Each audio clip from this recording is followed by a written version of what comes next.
So I'm going to zoom in a little bit. Today, we actually measure global carbon dioxide. Yes, we could still look at it in ice cores, but we want something a little bit more accurate. So we measure carbon dioxide in Hawaii at the Mauna Loa Observatory. And it's important that you know it's at Hawaii. And the reason that matters is that Hawaii, so here's North America, here's Asia, Hawaii is like right here-ish. Hawaii is far from any kind of industry. Yes, they have cars, yes, they have power plants, but not much. There's not many people who live on Hawaii. So they're measuring carbon dioxide essentially in the middle of the ocean, where they don't really have that much influence of local pollution. And this is what they've been seeing. So this has been recorded since about 1957, and it's still recording today. Here's us zooming into what carbon dioxide looks like. In red is the actual measurement of carbon dioxide, and black is the average, and we'll talk about why that happens in a little bit. So here we've seen that in 1950 we were at 320 parts per million, and today, at that 410. So here's 410, and you know what, it's been, we'll say 310. So in the past, let's say 50-ish years, we have moved 100 parts per million. Keep that in mind. 50 years, we've moved 100 parts per million. Let's go back to this other graph. So 100 parts per million, that is like going from here's about 200 to 300. We've done it in 50 years. Historically, that has taken, so that's 100, we'll say 40,000 years. So our atmosphere and our Earth has changed. It has changed 100 parts per million. So that's not new. But it was over a longer period of time, say 40,000 years. Let's say it could have been, if we want to choose the steepest point, here it moves pretty quickly. We'll say that's what, maybe 20,000 years? 20,000 years to move that much carbon dioxide. But we as humans have done it in 50. And that's where a lot of the concern is. Not so much, well, the levels of it are kind of concerning, but how quickly it's changing. And we don't know what that's going to look like. Here's an even more zoomed in picture just from the past 5 years. From 2013. Again, red is showing the actual carbon dioxide, whereas black is kind of an average. And I want to talk about why we're even seeing these trends. So every year we've got a peak. That peak happens pretty much fall is when this is happening. And then the lowest it is like spring, summer.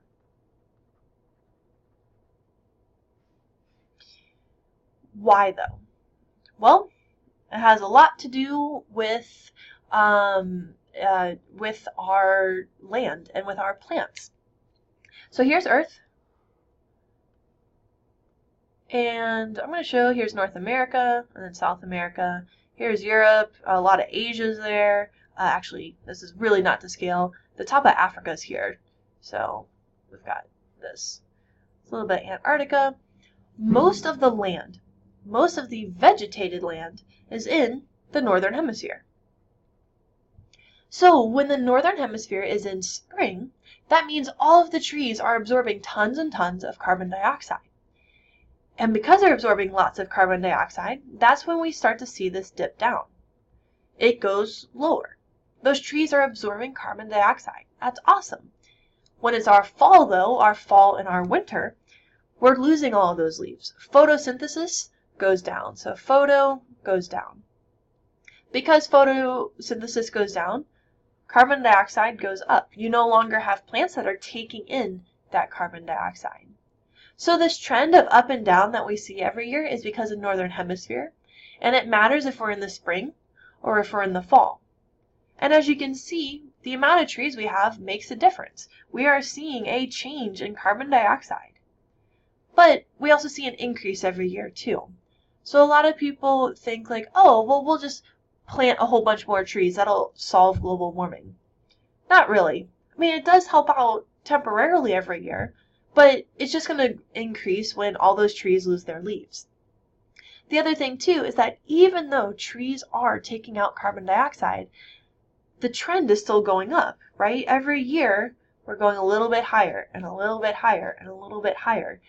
So they're not making that much of a difference. To go back to this graph, again, all of these jagged points are spring, fall, spring, fall, spring, fall. It's still increasing anyway. So trees don't make that much of a difference, at least compared to what we as humans are doing. So which country leads in greenhouse gas emissions? Think about it for a second. Which country is the worst? Well, if you said the United States, you wouldn't be completely wrong. But currently it's China. China is growing immensely with their carbon emissions. They used to be really, really low. It actually used to be the United States pretty much for like forever. Since we started industrializing, we have definitely released the most. China has surpassed us. Within the past decade, China surpassed us. And not only are they surpassing us, they are growing, exponentially. And this is actually where a lot of the concern for climate change is now stemming from, is from China. We in the United States, we've actually been doing good. We're actually declining the amount of carbon dioxide we're releasing. We do have regulations to help us lower our emissions. China doesn't.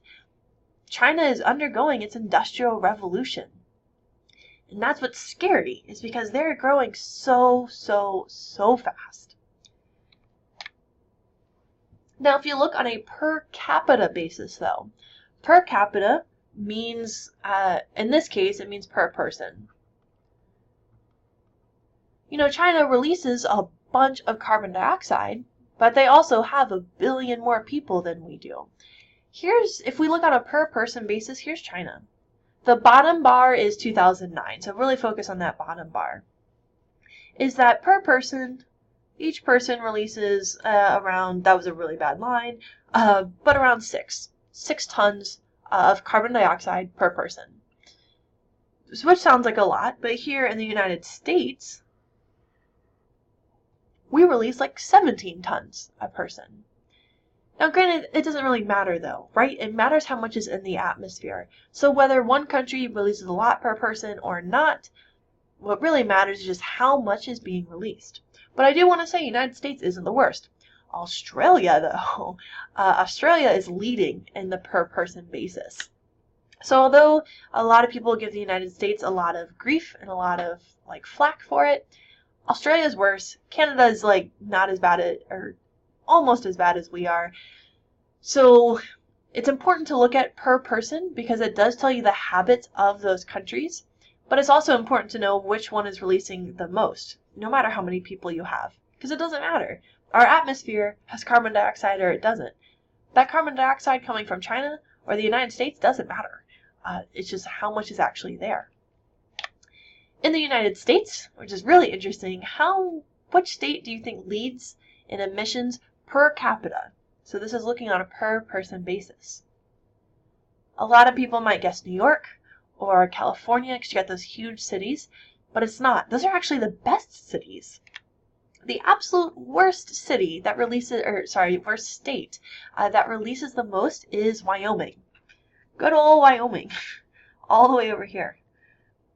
If you look, New York, California, and DC are actually the best. And the reason is you have to think about the habits.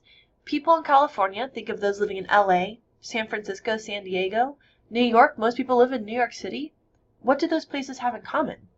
You don't have a house. You live in an apartment. So apartment's a lot better environmentally than a house.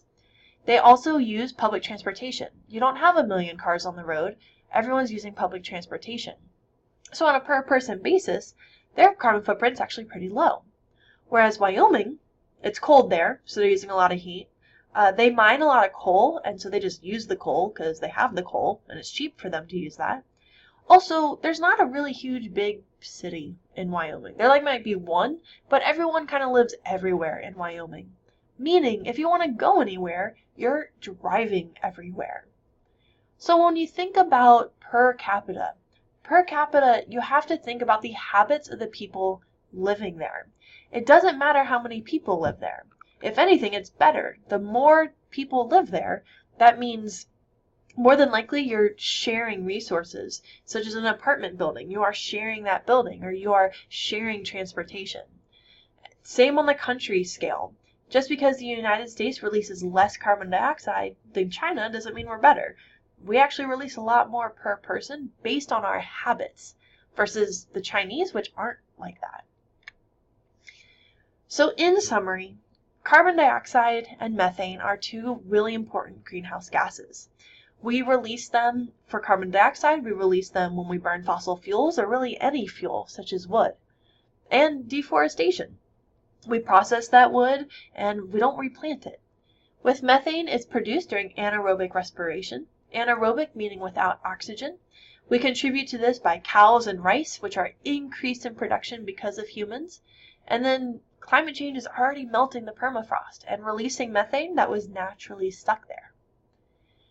Greenhouse gas emissions worldwide are different depending on if you're looking at a per capita basis or total, both of which are incredibly important to know because it gives you a lot of insight into the policies and mindsets of people in those regions.